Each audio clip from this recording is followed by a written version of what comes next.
এবার ওই সোজা সুজি করতে পারবে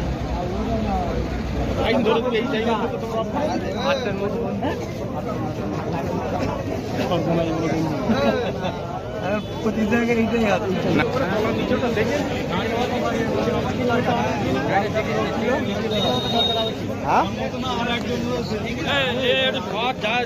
লোকজনের দেখুন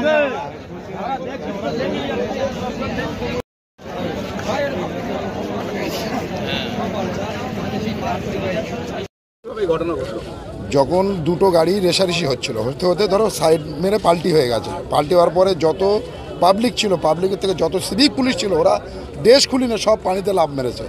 ঠিক আছে, ওই অবস্থায় যে কজনকে বাঁচানোর মতো যাই করার মতো সিভিক পুলিশরাই করেছে সব কিছু, আর পাবলিক ছিল তার সাথে আদার্স, কিন্তু অন্য আদার্স কোনো লোক তখন এসে পৌঁছয়নি বা প্রশাসনও তখন ছিল না।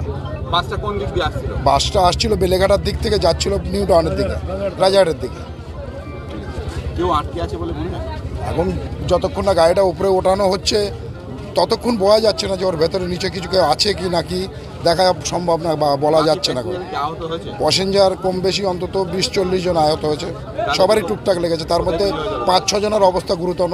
ঠিক আছে, এখন তাদেরকে নিয়ে যাওয়া হয়েছে রেকজয়নি গ্রামীণ হসপিটালে নিয়ে যাওয়া হয়েছে, কেউ কেউ নার্সিংহোমেও নিয়ে গেছে। ঠিক আছে, আপনার নাম? আমার নাম নূর হোসেন।